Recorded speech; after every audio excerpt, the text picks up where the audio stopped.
Minasan, welcome back for another round of Warhammer research. Another viewer recommended video from Dominique 36127 who provided the link. I hope this is the correct one. Imperium Tyranids First Contact in the Battle of Macragge. From Lewitton09. We're back to that Lewitton09 channel. This is supposed to be the first Tyrannic War. This will be very fascinating research to see how First Contact and how the whole entire Warhammer universe made their first interaction with a whole new being, the Tyranids, which is a cross between Starship Trooper bugs and of Clendathu with the Tokyo Gore Police virus. It's a very horrifying combination, I could tell you that much. And I have not seen Tokyo Gore Police except for those excerpts, which is very gruesome and very horrifying to watch. So, yeah, links in the description below for Lewitton09. So get your notes ready. This is a call to action. Comment, like, subscribe, follow, and hit the notification bell. And let us begin the research.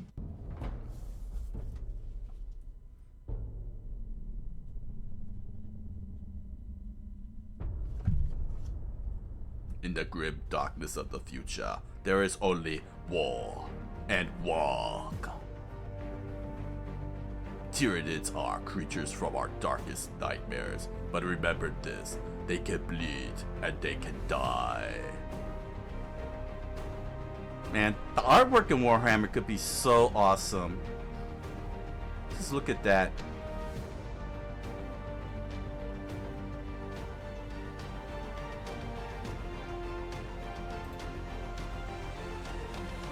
Like really capturing that old Renaissance type artwork, you know, that old artwork from the olden days.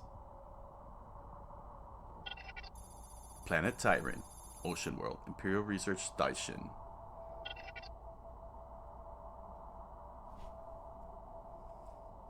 The Imperium of Man first made contact with a new Xenos species at the planet of Tyran.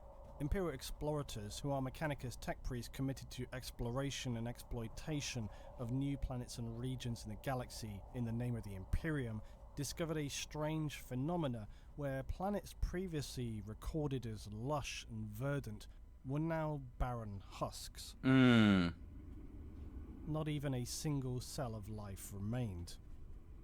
While this disturbing fact was immediately reported, the slow-turning cogs of the Imperium's bureaucracy was, as with most things, likely to raise not much more of an interest than the lift of an eyebrow. Stranger and more deadly things are likely occurring at almost any time than a planet simply just becoming a dead rock. Still, as the explorators would continue to report these strange dead worlds, a fleet of Xenos previously unrecorded would be drawing ever closer.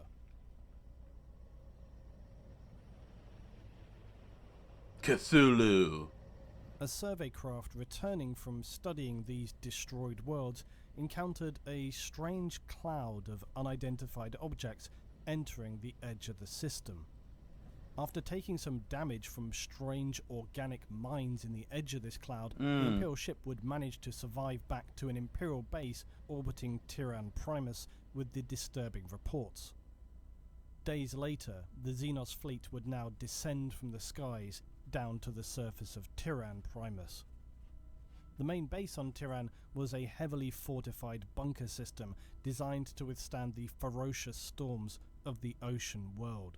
Coupled with the fact that its location on the edge of Imperial territory made it a likely target for Xenos attacks, so 4 immense planetary defense lasers were situated on the outpost, along with void shield generators, which are a form of gravitic energy field. It is typically utilized to defend super heavy vehicles and infrastructure.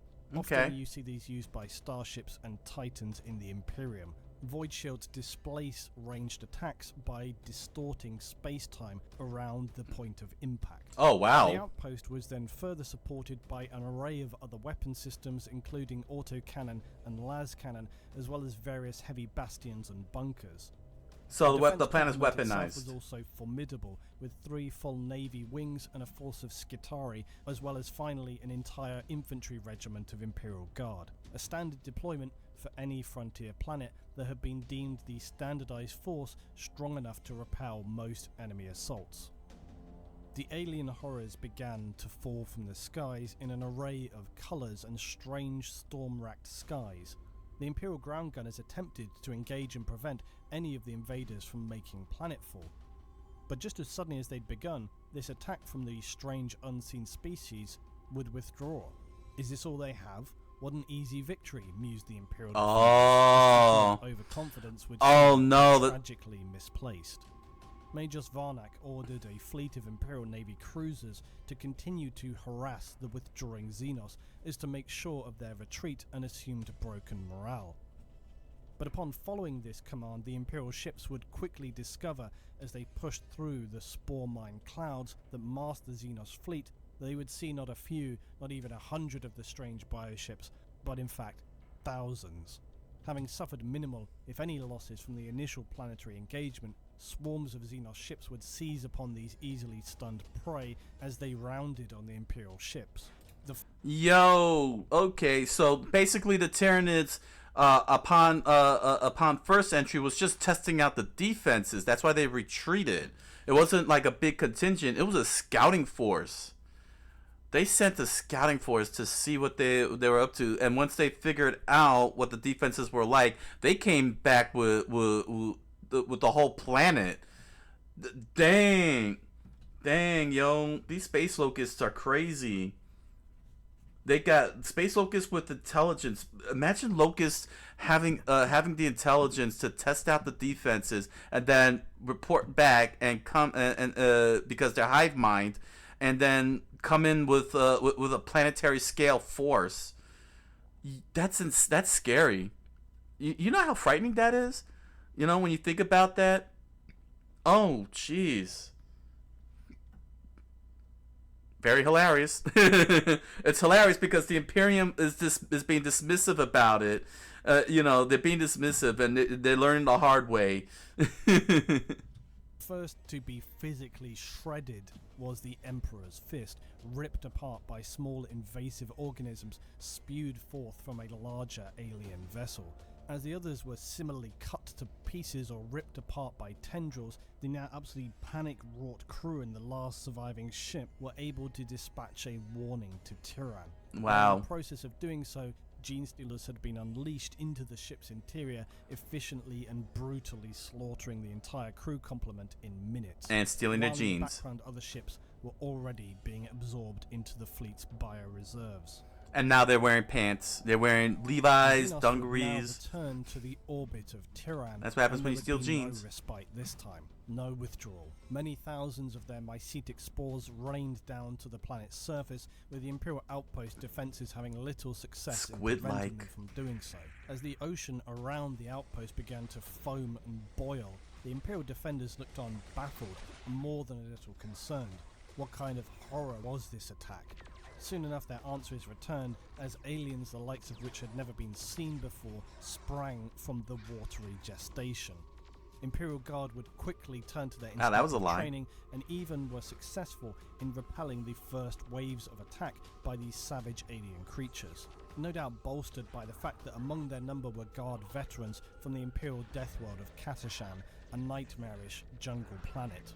The lower bioforms of the attacking Xenos were little match for most standard Imperial weaponry, and the Gaunts and Gene Stealers would be significantly decimated. Things, though, began to quickly unravel as one of their planetary defense lasers would fall silent.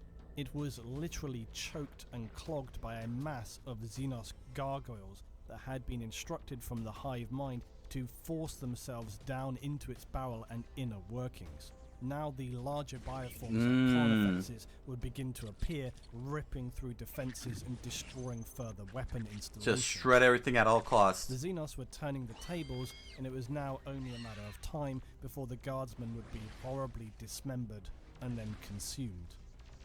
Oh, that's horrifying. The outpost soon is overrun by the alien Yeah, horrors, Starship and its Troopers. heavy bastions and bunkers smashed to pieces or enveloped by this highly Look at this aggressive art. Xenos. Only Tyran's command bunker remained, and it was already beginning to buckle and crack under the weight of unrelenting damage being wrought to its exterior by huge aliens smashing their way inside. So, so the reason, okay, so basically they don't have an official name. They're called the Tyranids because they took over Tyran. Tyran was the very first official attack, and so that's how they got the name Tyranids. They don't really know the species' actual name because they came from beyond the galaxy. Got it. I'm sure the comment's gonna be like, no, that's incorrect. Major Varnak saw there was no hope. This was the end. The few remaining Imperial Guard in Skitarii would fight down to their very flesh and bone before these savage invaders would seethe and flow through the command bunker's corridors. Major Varnak would pray to his Omnissiah before sending a data codex deep into the lowest levels, specially constructed as a kind of black box for the outpost. This data would be their legacy to the Imperium of Man, its records providing essential information for the Imperium and humanity.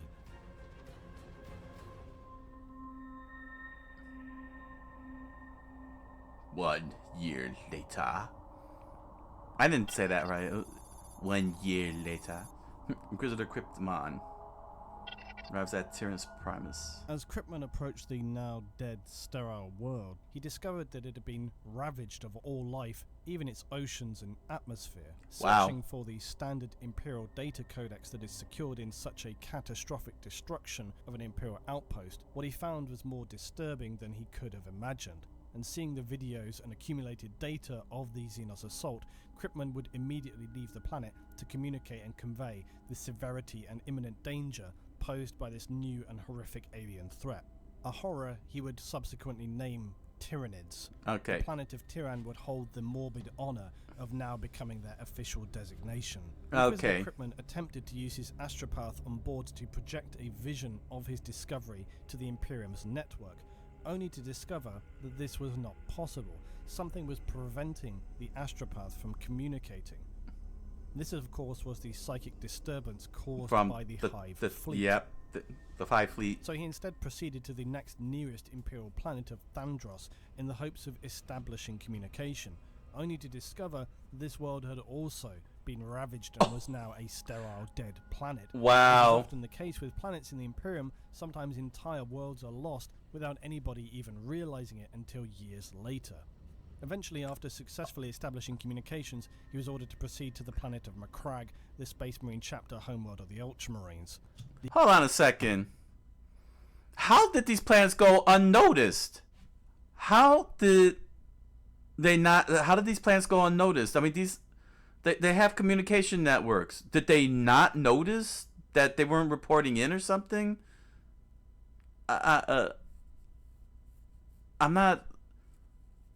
I'm not sure.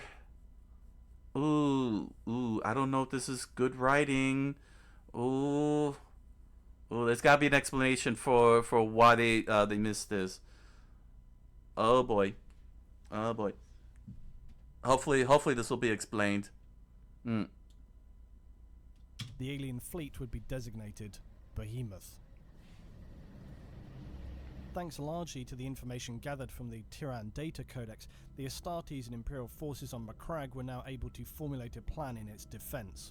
The chapter master Marneus Calgar quickly ordered its already immense, powerful defenses strengthened. In addition to the existing Imperial ships in orbit, more arrived daily, including massive strike cruisers and Ultramarines battle barges. One thing was for sure, the Tyranid threat would have a far more challenging battle to be fought here than at Tyran and Thurs. It would not be until a month later that the Tyranids would finally begin to assault Macragge. Over 1,000 of the Xenos ships had been present entering the system and had now already ravaged the garden world of Prandium, a former lush paradise, a garden world, a glory to behold, and now a broken wasteland of death. Jeez. Reduced all these planets to moons, huh? Even with Cryptman's warnings, the first-hand accounts of the previously lush planet being turned to dead rock, Calgar was taken aback by the devastation of the Jewel of Ultramar. In Calgar's preparations, he would form 3 massive armies on the surface of Macragge, and as the first spores would begin to fall, the powerful Astartes regiments would begin their stand against the alien horrors. Calgar himself had formed the largest of these 3 armies and would carry out repeated rearguard assaults to wither and crush the Tyranid swarms. But the unrelenting weight and force of the Tyranids could not be suppressed, even with the power of the Ultramarines on their home planet. On the planet's surface, Titans stalked the land, obliterating any alien swarms in their path. The ferocity of the Tyranid assault was something never seen before by the Astartes, and some even saw the colossal Titans be dragged down to the ground. That's just like Starship before Troopers. torn to pieces by the blurred forms of Claw and Chitin. First Company veteran Ultramarines would lay waste to these foul Xenos horrors, but deep inside their bunkers, holding every piece of ground until it could no longer be held, but slowly retreating inside their fortress. The attacking Tyranids would be relentlessly slaughtered like an ocean of alien bodies, exploding, disintegrating and being vaporized by the unwavering but slowly withdrawing Astartes. The fighting became ever more brutal and desperate, with much of Calgar's defense forces now slaughtered. One of the final battles would be fought on a location known as Cold Steel Ridge. The previously masterful rearguard army of Calgar here would find their match, as the hive mind had learned and adapted to his battle tactics. To compound the situation, the Tyranids would deploy a bioform later classified by the Imperium as a Swarm Lord. This massive creature was one of the final forms to lead assaults on Tyran and Thandros. Using the power of the hive mind, the Tyranids' previously mindless, animalistic, furious assaults now became viciously focused, even tactical. Over the remaining hours, the Swarm Lord would launch attacks again and again, killing scores of auxiliary troops in the most savage and horrific ways imaginable. This is insane. In an attempt to horrify and break the human enemy. Torn apart, flayed, penetrated, dissolved, eaten alive, inside and out, the carnage continued on and on until the powerful Astartes began to appear outmatched by this previously mindless horror. Sensing victory, the Swarm Lord along with Tyranid warriors thrust into the fight and engaged Calgar himself. As the Ultramarines circled to aid the Chapter Master, Tyranids lying dead sprung to life, evidently feigning death in a suppressed state by the Swarm Lord so as to launch unexpected attacks on the now compromised Ultramarine defenders. Calgar would be torn and savagely injured by this assault, and the remaining forces were forced into retreating to the battle barge Octavius. Damn, that's rough. That's rough, man. Calgar did his best. Oh man, at least they don't live on honor, the Astartes, because they would have all fought to the death. One of, if not the strongest defences of Macragge was its polar fortresses and massive ground weapons that fired high into orbit, obliterating the Xenos raining down onto the planet. The Tyranids, now being highly aware of this concentration of firepower, proceeded to rain down thousands more spores in this polar area. And Tyranids would now begin to appear in even greater numbers, and the fortresses were soon seething with alien horrors. Yeah, they just crap out more eggs. Calgar had to trust his planet-side Astartes would handle the tidal wave of Xenos, now engulfing their bunkers. So Calgar would instead turn his attention to the Hive fleet, determined that if Macragge must fall, no other planet would. Despite the Imperial fleet and the remaining planetary defences engaging the orbiting bioships and destroying hundreds of them en masse, many more remained, and wave after wave would assault the ships in space and the surface of the planet. By the time the Tyranids were deploying their 12th wave of attacks, the orbital defences of Macragge were now essentially annihilated, and so the Tyranids would even further intensify their attacks. Calgar would attempt to seize on this by assaulting their ships in orbit. The Tyranids were spread out in their attempts to envelop the planet, and then they would start to now withdraw their bioships, pull the engaging Imperial space vessels away from Macragge so as to be unable to assist the forces on the ground, especially around its polar bunkers and outposts. What the Tyranids could not have foreseen, though, was the arrival of the reinforcing battle fleet Tempestus, catching them now in between 2 Imperial fleets. But even so, the Tyranid Hive fleet was far from outmatched, and likely both fleets could have been potentially destroyed were it not for the supreme sacrifice of the mammoth Emperor-class battleship Dominus Astra. It would plough straight into the heart of the Hive fleet and sacrifice itself by detonating its warp drives, subsequently That's creating extreme. a warp vortex and dragging itself and the entire Tyranid fleet into total oblivion. Wow, created a warp, a black Calgar's hole. remaining forces rounded to return to Macragge and save the few, if any, Astartes forces that had managed to hold out in overwhelmed polar fortresses. Contact with the First Company veterans had now long been lost as the Tyranids overran the polar outpost, and Calgar, concerned by this, deployed the 3rd and 7th Companies by drop pod to the polar regions. As the Marines burst from their pod deployments, the scenes that met them were beyond belief. Hundreds of thousands of shredded and compounded Tyranid bodies lay piled as far as could be seen, and huge craters existed where plasma weapons and Titan reactors had gone critical, pocketing the surface of the land. Linking up quickly with any surface survivors, they pushed down into the depths of the outposts, clearing any Xenos they encountered. The 3rd Company, though, on landing was far less successful and came under heavy attack as soon as they made planetfall. Many hundreds of Tyranids sprang from the dark outpost entrances to engage them, but heavy fire from the Marines and Thunderhawk gunships overhead crushed them and drove them back into the darkness of the reinforced outposts.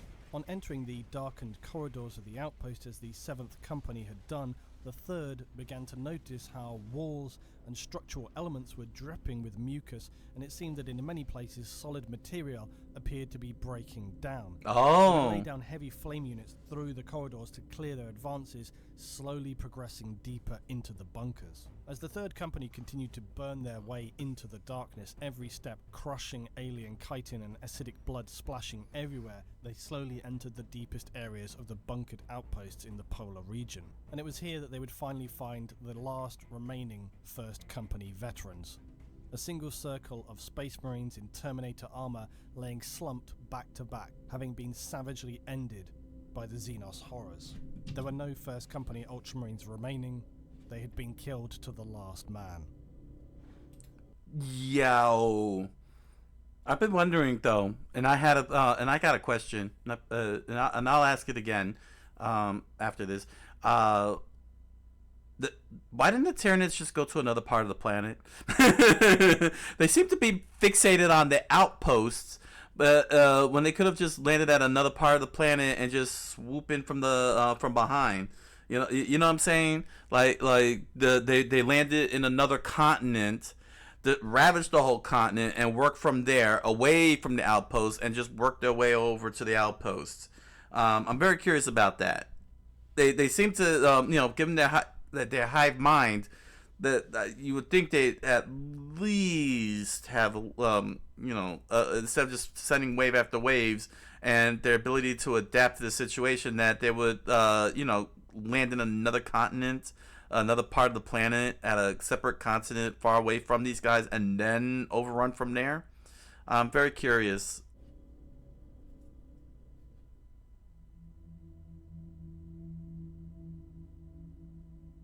After the nightmare that was the battle for their chapter world, they faced the huge task of rebuilding their chapter, notably the veteran 1st Company, which had been so brutally obliterated. This task would be bequeathed to Chaplain Cassius, who would request to Calgar that the new 1st Company veterans be drawn from the ranks of those who had survived the tyrannic assault, as only they could understand this threat and the consequences of a tyrannic war. These elite veterans make up the now reformed 1st Company of the Ultramarines.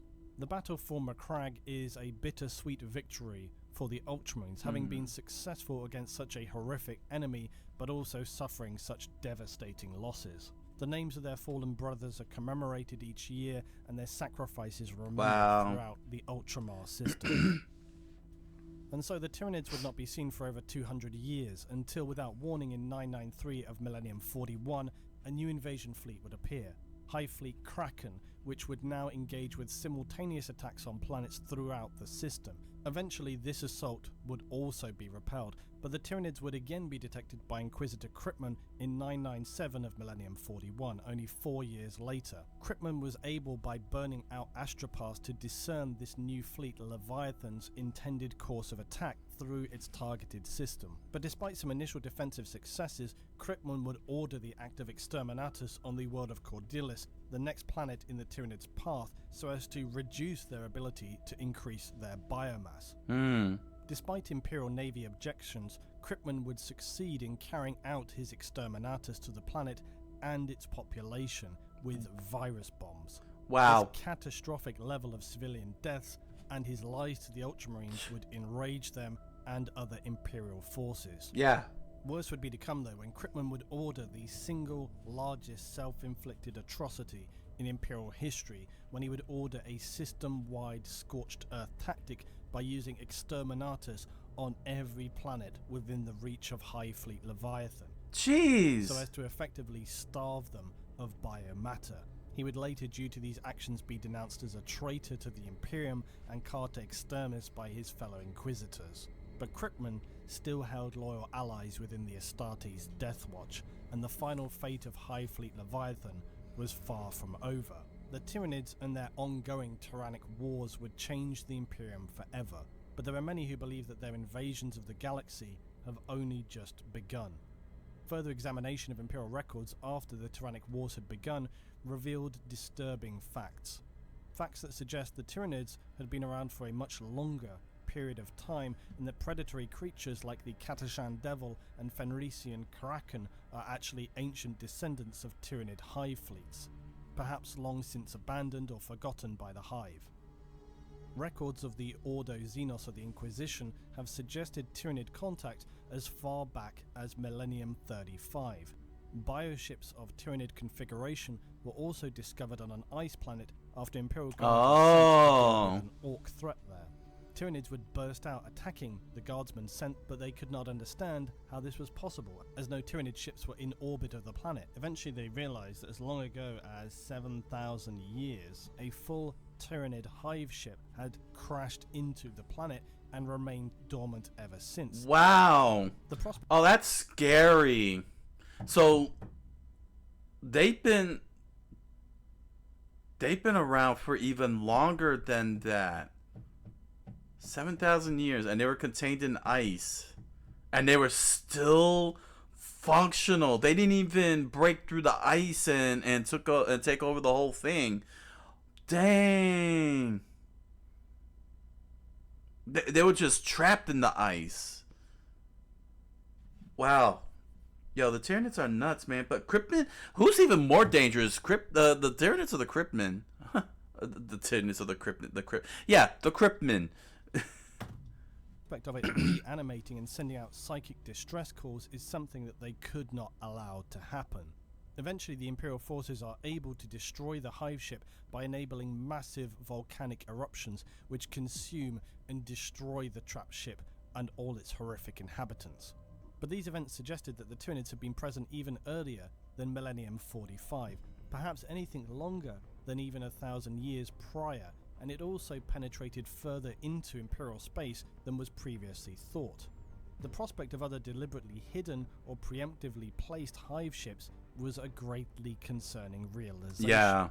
But it's also possible that these earlier fleets were defeated and repelled by another race like the Eldar. The Tyranids are one of the most severe threats to not just the Imperium, but the entire galaxy.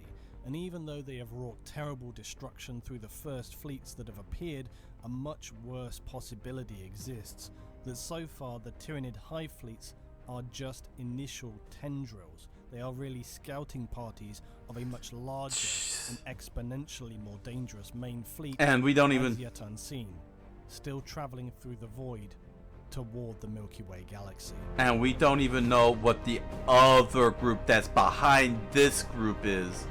If this is a scouting, this is just a scouting fleet with already big, giant, horrific monsters. Now imagine what's following them. Probably skyscraper-sized bugs.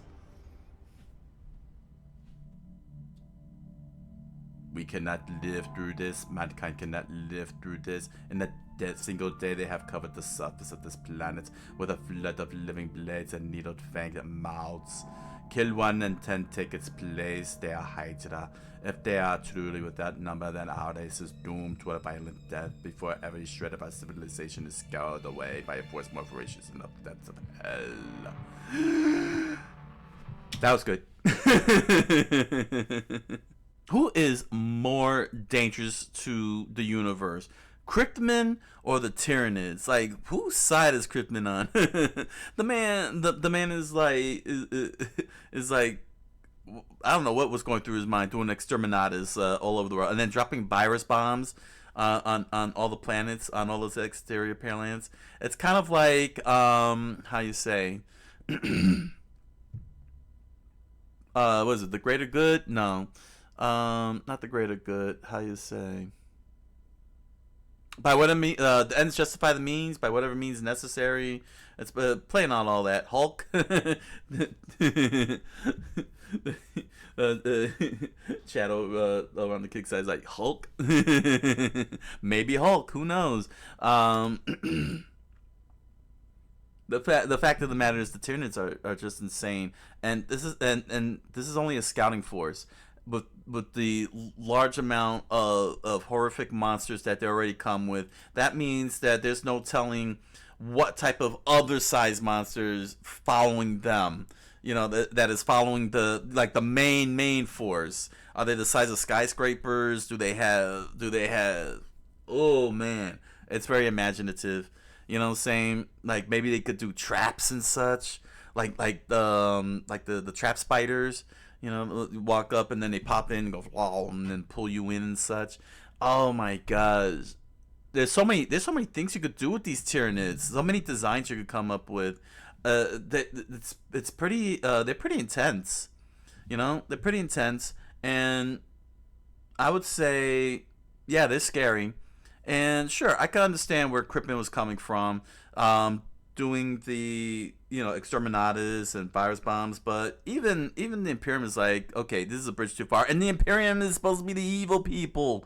They're supposed to be evil a-holes, and Cryptman's got them saying, well, this is a bridge too far here. That's pretty mind-blowing. And unfortunately, guys like Calgar, generals like Calgar, just couldn't hold the line, and some of them were forced to retreat. It's a good thing Imperium doesn't do the whole code of honor, because they would have just all been wiped out for nothing. Retreat and fight another day. That's pretty good. Saying at least with the Imperium they have that that it's okay to retreat if the odds are to this extreme, and the Tyranids put them to that extreme. Dang, yo, that whole war, that whole war is fantastic. Chat says Spider-Man will beat all of them and fix the planet. Yeah, that's true. Just web everything up. But no, these guys don't play around. They eat everything. They even drink up all the water. They every resource is gone. But I'm still baffled.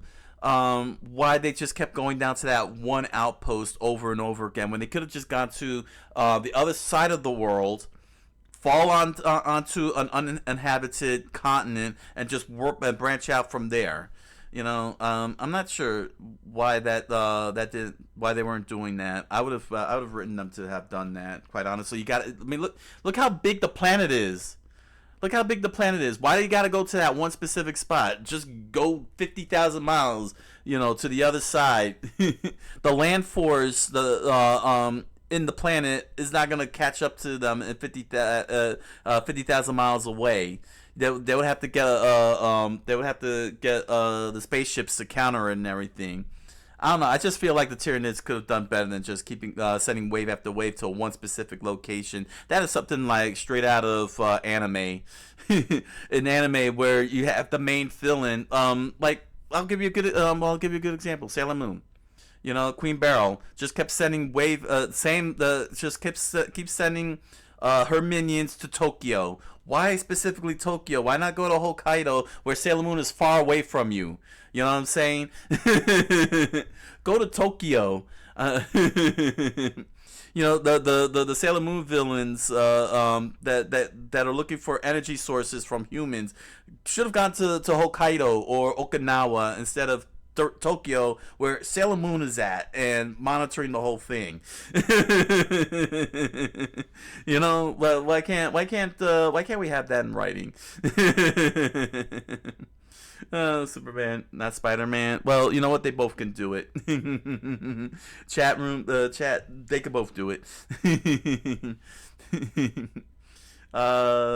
Oh my gosh, they can both do it, and they could do it well. It's like Superman, not Spider-Man. They both could do it. Oh gosh, but yeah, the Battle of Macragge was very tragic, but a miracle in a sense. You know, that was a miracle because all the other planets that they fought, that was rough, and how they were being brutalized by these creatures, eaten, dissolved, everything. And then they adapt, and they're like, oh, we're gonna have to get something else on there. The Tyranids are like, let's get something else in there. But the first Tyrannic War was definitely an amazing precursor, and then the fact that they found that the Tyranids may have been there 7,000 years ago within the galaxy, being frozen in ice, really that's a very scary thought for in terms of writing and such. You know, from a writing perspective, that's pretty solid. And when you put it in perspective, that's very scary. That they do that. The Tyranids are, you know, have already been aware of this galaxy, but because that first scouting force was frozen in ice for 7,000 years, they had you know, the Tyranids just didn't know until they're like, oh, wait a second, didn't we send a scouting force to this area? Let's go and check it out. And they had already been taking down other planets along the way. And that's the other thing that I'm concerned that could be bad writing. Why didn't the Imperium or any other race in Warhammer not notice those planets, those first initial planets were completely wiped out, especially the Imperium if they have communications with it. If they have open communication with the planet, why didn't they realize this? I know that they established that the bureaucrats were ignoring the whole thing, but they can't be that dumb. You know, they can't be that dumb. You don't want to give your characters the idiot ball here. You know, that's not very good. And the fact that they didn't even bother to check the planets out. It was Krypton himself who discovered the whole thing and came to the conclusion that he's gonna have to scorch all the other planets full of humans and other races just so that way the Tyranids won't be able to take the thing. That's not gonna even matter. They'll eat the viruses. They'll eat whatever is left over. You know, that's not how the Tyranids work. The Krypton. You're just killing people for nothing. You're probably just doing it for the joy, for all we know. Oh my gosh. So. Yeah, the first Tyrannic War was definitely a prelude to not only the second Tyrannic War, but the possibilities of future Tyrannic Wars. And that's scary because of what they may bring in the end. But good on the writers to just idle it, you know, keep it nice and idle, but make them a possible threat. You know what I'm saying? Like they're a very known threat until the time comes when they want to do like really bring in the true force that the scouting force was bringing in. Yeah, the writing potential is good, but yeah, no idiot balls, please. So head on over to Amazon.com and BarnesandNoble.com and grab yourself a copy of The Impossible Man, a strange fantasy novel written by me. You'll find links to the book down in the description below, along with links to other merchandise, pins, stickers, t-shirts, music. Enjoy the products. Thank you for your patronage. And if you have a copy of The Impossible Man and did a lore video or analysis on my book, thank you very much. I look forward to hearing your thoughts. And if you're interested, you could join me on my live multi-stream Twitch and Kick every Monday through Thursday, 10 o'clock p.m. Eastern Standard Time, where I do lore research, cultural studies, gaming, and more. I look forward to hanging out with all of you. So until the next round of Mech Warrior. Oh my gosh, I said Mech Warrior. Mech Warhammer. Warhammer Research. Thank y'all for joining me, and I wish you all a good night. Buenas noches, and oyasumi nasai.